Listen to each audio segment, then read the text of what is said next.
प्यारे शिव भक्तों, आज हम आपको एक कथा का श्रवण करा रहे हैं जो सुनने मात्र से आपके जीवन में सुख, संपत्ति और धन की वर्षा होगी। तो चलिए कथा को प्रारंभ करते हैं।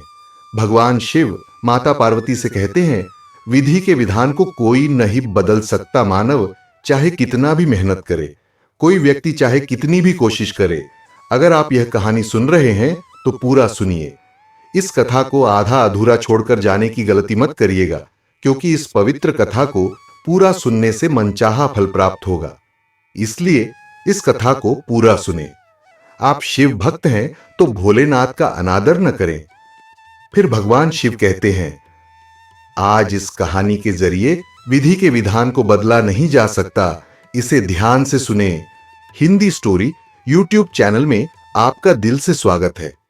बहुत समय पहले की बात है, एक नगर से दूर एक महात्मा का आश्रम था। वह सभी शास्त्रों और वेदों का ज्ञान रखते थे।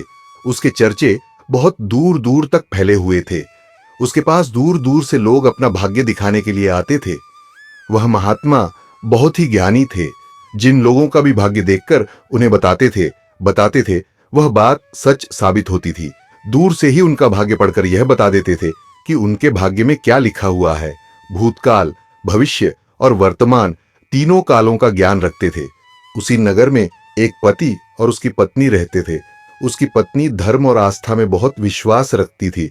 उनके कोई संतान नहीं थी। गांव के लोगों से सुना था कि गांव में एक महात्मा है जो किसी का भी भाग्य बता देते हैं कि उसके भाग्य में क्या लिखा है।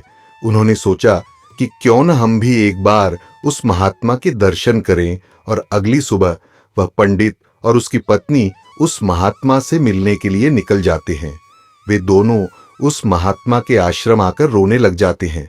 महात्मा दोनों को चुप कराते हुए पूछते हैं, बेटा रोम, तुम्हें क्या दुख है? मुझे बताओ, मैं कोई ना कोई समाधान जरूर निकाल लूंगा। तब पंडित कहता है, गुरुदेव, हमारे कोई संतान नहीं है। यह दुख हम दोनों को हर दिन अंदर सिखाता रहता है। हमने आपका बहुत नाम सुना है, तभी हम आपके पास आए हैं। आप हमारा भाग्य देखकर बताओ कि हमारे जीवन में पुत्र सुख है या नहीं। फिर महात्मा कहते हैं, तुम चिंता मत करो। तभी महात्मा पंडित की पत्नी को आश्रम के मंदिर से 2 सेब लाकर देता है और कहता है, इनको आप दोनों पति पत्नी खा लेना, तुम्हें अवश्य ही संतान प्राप्ति होगी। उसके बाद वह दोनों महात्मा को प्रणाम करके वहां से अपने घर चले आते हैं। कुछ महीनों के बाद वैसा ही होता है। 1 साल के बाद उनके घर पुत्र का जन्म होता है। पंडित और उसकी पत्नी बहुत खुश थे। पंडित अपनी पत्नी से कहता है कि क्यों न हम महात्मा को अपने घर बुलाकर उनकी सेवा करें। फिर पंडित उस महात्मा को अपने घर बुलाते हैं और उनकी सेवा करते हैं, और पंडित अपने बेटे का नामकरण करवाता है और उसके बेटे का नाम अर्जुन रखते हैं। तभी पंडित कहता है, गुरुदेव, आप हमारे बच्चे का भविष्य देखकर बताओ कि हमारा पुत्र जीवन में क्या करेगा। तभी वह महात्मा कहता है, अभी इसको बड़ा होने दो। जब इसकी आयु 8 वर्ष की हो जाए तब इसको मेरे पास लेकर आना, मैं इसका भाग्य अवश्य बता दूंगा। यह बोलकर महात्मा वहां से चले आते हैं। धीरे धीरे समय गुजरता गया। पंडित का बेटा अब 8 वर्ष का हो गया था। एक दिन पंडित अपने बेटे को लेकर उस गुरु के आश्रम जाते हैं तो वह देखते हैं कि वहां लोगों की भीड़ लगी हुई थी। तब पंडित का लड़का पंडित से पूछता है, पिताजी, यह सब क्या हो रहा है? तब पंडित अपने बच्चे को बताता है कि यह महात्मा त्रिकालदर्शी है। इनको भविष्य का पता चल जाता है। यह सब लोग अपने अपने भविष्य का पता करने यहाँ आए हुए हैं। तब वह पंडित का लड़का उन गुरुदेव के पास जाता है और कहता है, गुरुदेव, आप मेरा भी भविष्य देखो ना। उस छोटे बालक की बात सुनकर गुरुदेव पहले तो मना कर देते हैं, लेकिन बाद में बच्चे की जिद पर मान जाते हैं और उससे कहते हैं, बेटा, मैं तुम्हारा भाग्य देखता हूं, तुम मेरे सामने आकर बैठ जाओ। फिर महात्मा उस पंडित पुत्र के भाग्य देखने लगता है। उस महात्मा ने अपने ग्रंथ को खोला और फिर पंडित पुत्र के ललाट को देखा। जब उसने गणना की तो महात्मा ने देखा कि पंडित के पुत्र का विवाह तो एक नीच कुल की कन्या के साथ होना लिखा है। जब उसने यह देखा तो वह सोचने लगा कि अब क्या होगा। यह जाति से उच्च कुल का ब्राह्मण है और इसके पुत्र का विवाह नीच कुल की लड़की से होगा। यदि ऐसा हो गया तो यह कहीं का नहीं रहेगा और किसी को अपना मुंह दिखाने लायक भी नहीं रहेगा। महात्मा यह सब बात उस पंडित को बता देता है। पंडित यह सुनकर कहता है, गुरुदेव, नहीं नहीं, मैं ऐसा नहीं होने दूंगा। जब मैंने जान लिया तो मैं भाग्य को बदल दूंगा। जब उस महात्मा ने कुछ और गहराई से उस ग्रंथ को देखा और उसकी गणना की तो उसे पता चला कि उसी गंगा के किनारे कई कोस दूर एक मछुआरे का परिवार रहता है और उसके परिवार में अब तक 5 पुत्रियों का जन्म हो चुका है। और जो मछुआरे की 5वें नंबर की कन्या है, जिसकी उम्र मात्र 3 साल की है और जिसका नाम उस मछुआरे ने शकुंतला रखा है। पंडित पुत्र का विवाह उस लड़की से होगा, ऐसा उसके पुत्र के भाग्य में लिखा है। यह सब महात्मा पंडित को बताता है तो पंडित ने सोचा, मैं अपने पुत्र के भाग्य को जरूर बदलूंगा। मैं इसमें समर्थ भी हूं। जब मैंने अपने पुत्र के भाग्य को जान ही लिया है तो मैं इसके भाग्य को बदल भी सकता हूं। पंडित कहता है, गुरुदेव, मैं भी आज देखता हूं कि भाग्य बड़ा है या मैं बड़ा हूं। तब वह पंडित ब्रह्मा जी के लिखे हुए विधान को बदलने के लिए चल देता है और चलते चलते वह पंडित उस मछुआरे के घर पहुंच जाता है। जब उस मछुआरे ने देखा कि उज्जैन के एक महान पंडित उसके द्वार पर खड़े हैं तो उस मछुआरे ने उस पंडित का बड़ा ही आदर सत्कार किया और कहने लगा, मेरे गरीब की कुटिया में आप पधारे हैं, यह तो मेरे लिए सौभाग्य की बात है। पंडित कहने लगा, हे मछुआरे, मैं किसी उद्देश्य से तुम्हारे पास आया हूं। मैं तुमसे यह जानना चाहता हूं कि तुम्हारे घर में किसी 3 साल की कन्या ने जन्म लिया है। तो मछुआरा कहने लगा, हां, हमारे घर में एक पुत्री ने जन्म लिया है जिसकी आयु अभी 3 वर्ष होगी। पंडित ने कहा, क्या उसका नाम शकुंतला है? तो मछुआरे ने कहा, जी पंडित जी, उसका नाम शकुंतला है। पंडित ने कहा, हे मछुआरे, मेरा गुरु त्रिकालदर्शी है, उन्होंने मुझे कुछ मंत्र दिए हैं। मैं तो इस रास्ते से जा रहा था तो मैंने देखा तुम पर तो बड़ा गौर संकट आने वाला है। जब तक तुम्हारी सबसे छोटी पुत्री तुम्हारे घर में रहेगी तब तक तुम्हें पुत्र की प्राप्ति नहीं होगी। यदि तुम अपने घर के आंगन में पुत्र खेलता हुआ देखना चाहते हो तो तुम्हें अपनी छोटी पुत्री को अपने घर से दूर भगाना होगा।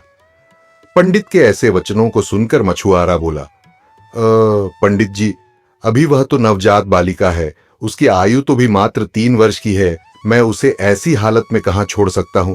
पंडित ने कहा, हे मछुआरे, जब मैं तुम्हें यह बता सकता हूं तो मैं तुम्हारी सहायता भी कर सकता हूं। हे पंडित, वह कहते हैं कि मेरी कोई पुत्री नहीं है, तुम एक काम करो, तुम अपनी इस कन्या को मुझे दे दो, मैं इसका पालन पोषण करूंगा और जब यह बड़ी हो जाएगी तो मैं अच्छा सा वर ढूंढकर इसका विवाह भी कर दूंगा। फिर वह मछुआरा पुत्र की लालसा में अपनी नवजात पुत्री को उस पंडित को दे देता है। पंडित मन ही मन बहुत खुश होता है और उस छोटी सी कन्या को लेकर चल देता है। चलते चलते वह पंडित सोचता है कि इस कन्या को मैंने मार दिया तो मुझे बाल हत्या का पाप लग जाएगा। फिर उस कन्या से छुटकारा पाने के लिए वह पंडित एक लोहार के पास जाता है और उस लोहार से एक लकड़ी का एक छोटा सा बक्सा बनवा लेता है और उस बक्से में वह उस नवजात कन्या को सुलाकर नदी के जल में प्रवाहित कर देता है। और पंडित सोचने लगता है कि यह बक्सा कुछ दूर ही जाएगा और अपने आप ही डूब जाएगा और यह लड़की भी मर जाएगी। इस तरह इससे मेरा पीछा छूट जाएगा और मुझे बाल हत्या का पाप भी नहीं लगेगा।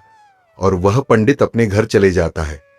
परंतु इस दुनिया का क्या कोई ऐसा व्यक्ति है जो किसी के भाग्य को बदल सके, क्योंकि उस लड़की के भाग्य में जीवन लिखा हुआ था, जिस कारण से वह बक्सा उस नदी के जल में नहीं डूबता है और नदी उसे बहाते हुए एक गांव के पास किनारे पर ले जाती है। उधर उस गांव का पंडित सुबह सुबह स्नान करने के लिए आता है तो उस पंडित की नजर उस बक्से पर पड़ती है। जब वह पंडित उस बक्से को खोलता है तो वह देखता है कि बक्से के अंदर बहुत ही सुंदर कन्या लेटी हुई अपने पैर के अंगूठे को चूस रही है। वह पंडित संतानहीन था और गंगा जी से रोज संतान प्राप्ति की प्रार्थना करता था। उस बच्ची को देखकर वह पंडित सोचने लगा कि गंगा जी ने मेरे लिए इस पुत्री को मेरी संतान बनने के लिए ही भेजा है और मेरी प्रार्थना गंगा जी ने स्वीकार कर ली है। और इस तरह वह पंडित उस कन्या को लेकर अपने घर के लिए चल देता है। जब पंडित अपने घर पहुंचा और उस पुत्री को अपनी पत्नी को दिखाया तो उसकी पत्नी कहने लगी, आप यह किसकी पुत्री ले आए? यह बड़ी ही सुंदर है।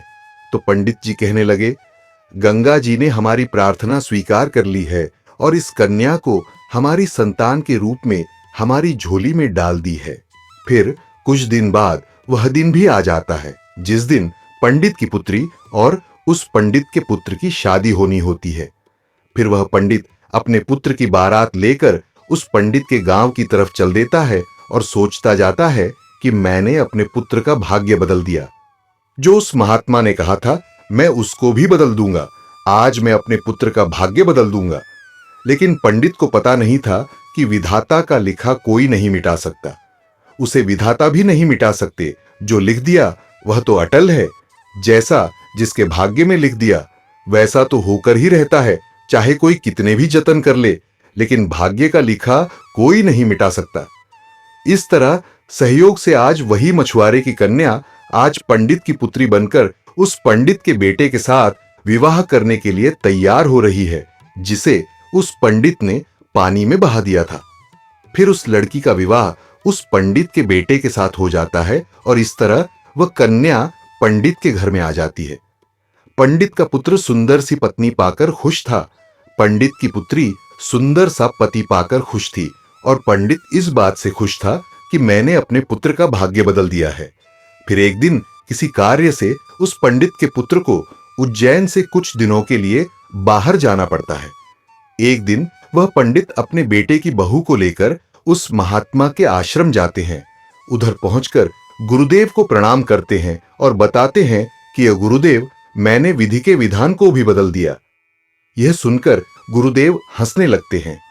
पंडित गुरुदेव को हंसता देख पूछते हैं, गुरुदेव आप हंस क्यों रहे हो? तब गुरुदेव पंडित को बताते हैं, यह वही लड़की है जिसको तुमने नदी में बहा दिया था। यह सुनकर पंडित का पसीना छूटने लगा। उसने सोचा, यह तो वही मछुआरे की लड़की है जिसे मैंने मरने के लिए नदी में प्रवाहित कर दिया था। फिर यह मेरे घर में मेरी पुत्र वधू बनकर कैसे आ गई? उसने शकुंतला से कहा, पुत्री, तुम अपने पिताजी की इकलौती पुत्री हो ना? तो वह कन्या बोली, जी पिताजी, मेरे असली माता पिता तो बड़े दुष्ट थे। उन्होंने मुझे 3 वर्ष की अवस्था में ही गंगा में प्रवाहित कर दिया था और जो मेरे नए माता पिता हैं, इन्होंने मुझे नया जीवन दान दिया। जिस दिन से मुझे नया जीवन दान मिला है, तब से यही मेरे माता पिता हैं। जब पंडित ने यह साबित कर लिया कि यह वही मछुआरे की लड़की है, तो पंडित ने इस शकुंतला से निजात पाने के लिए एक युक्ति निकाली और अपने बेटे की बहू से बोला, बेटी, तुम पहली संतान पुत्र पाना चाहती हो तो मेरे साथ तुम्हें समुद्र पर चलना होगा। जब दोनों ससुर और पुत्र वधू समुद्र पर पहुंचे तो पंडित ने अपने हाथ से एक अंगूठी निकाली और उस अंगूठी को दिखाते हुए समुद्र में फेंक दिया और उससे कहा, बेटी, जिस दिन तुम्हें यह अंगूठी मिल जाए उसी दिन तुम अपने घर आ सकती हो। यह अंगूठी नहीं मिली और तुम अपने पिता के घर पहुंच गई या मेरे घर आ गई तो तुम अपने पति को खो दोगी। इसलिए तब तक तुम्हें कहीं नहीं जाना है जब तक यह अंगूठी तुम्हें ना मिल जाए। यदि तुम मेरे वचनों को मानोगे तो तुम्हें अवश्य ही पुत्र की प्राप्ति होगी और तुम्हारा भाग्य भी जाग उठेगा। ऐसा कहकर वह पंडित उसको समुद्र के किनारे पर छोड़कर वापस अपने घर को लौट गया। शकुंतला ने काफी प्रयास किया लेकिन अंगूठी नहीं मिली। जब अंगूठी नहीं मिली तो वह बेचारी एक रास्ते की तरफ चल दी, क्योंकि ना तो वह अपने पिता के घर जा सकती थी और ना ही अपने पति के घर जा सकती थी। फिर चलते चलते जब वह आगे बढ़ी तो सामने से एक राजपूताना परिवार आता हुआ दिखाई दिया जो अपने गांव की तरफ जा रहा था। जब उस राजपूत परिवार ने उस लड़की को देखा तो कहने लगे, बेटी, इस जंगल में तुम अकेली कैसे घूम रही हो? यहां तो बहुत ही जानवर रहते हैं। तो वह कन्या बोली, क्या बताऊं, मैं विपत्ति की मारी हूं और मेरा इस दुनिया में कोई नहीं है। तब वह राजपूत परिवार बोला, बेटी, अगर तुम चाहो तो हमारे साथ चल सकती हो। जब शकुंतला ने यह सुना तो वह सहज गई और उनके साथ चलने के लिए तैयार हो गई। इस तरह शकुंतला को उस राजपूत परिवार ने अपने घर खाना बनाने के लिए रख लिया। जो राजपूत परिवार का मुखिया था वह उस पंडित का बहुत ही घनिष्ठ मित्र था। कुछ समय बाद उधर जब पंडित का लड़का अपने घर आया और उसने अपने पिताजी से शकुंतला के बारे में पूछा, तो पंडित ने झूठ बता दिया कि गंगा स्नान करते समय तुम्हारी पत्नी शकुंतला डूबकर मर गई।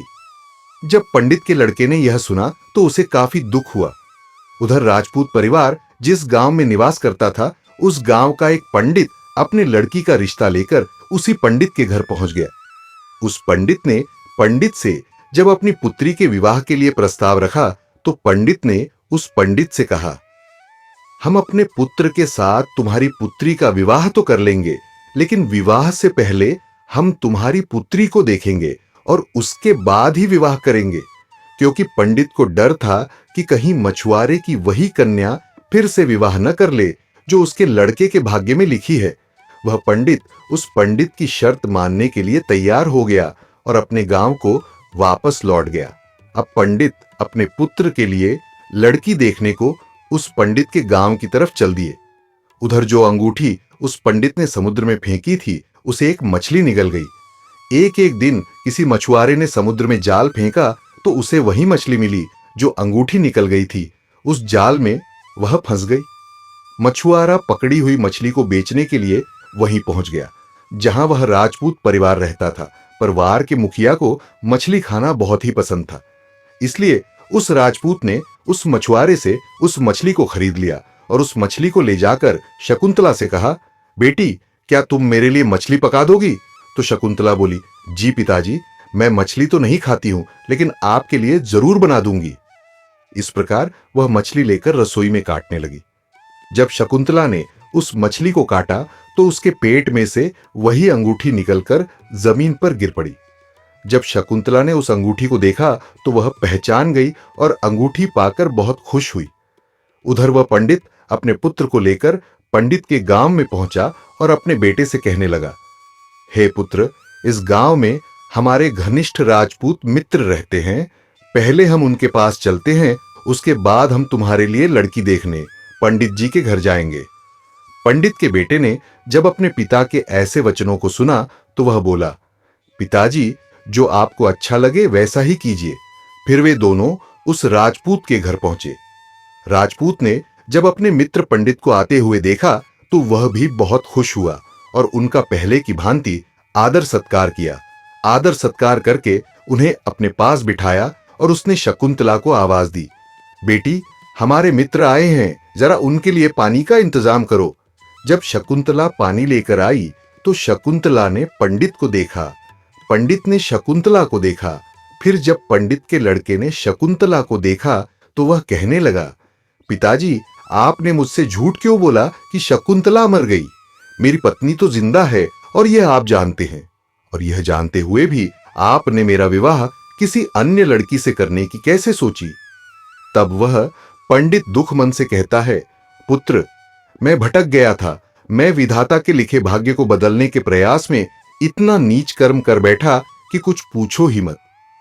फिर उसने पूरी कहानी सभी को सुना दी और कहने लगा, मुझे अपने ऊपर कुछ ज्यादा ही घमंड हो गया था जो मैंने विधाता के लिखे को मिटाने चला था। मैंने लाख कोशिश की, लेकिन हुआ वही जो तेरे भाग्य में लिखा था। यह कहकर उसने अपने बेटे की बहू से माफी मांगी और आदर सत्कार से उसे घर लेकर गए। दोस्तों, विधि के विधान को कोई बदल नहीं सकता, जो लिखा होता है वह जरूर होता है। दोस्तों, आपने आज के इस वीडियो से क्या सीखा वह मुझे आप कमेंट में बता सकते हैं। साथ ही उम्मीद है कि आपको आज की वीडियो पसंद आई होगी, तो इस वीडियो को उस इंसान को शेयर करें जिससे यह कहानी सुनने की जरूरत है, और उसी के ठीक बाद चैनल को सब्सक्राइब करें। तो चलिए फिर मिलते हैं ऐसी एक और नई वीडियो में एक नए मैसेज के साथ। तब तक के लिए अपना ख्याल रखें। धन्यवाद।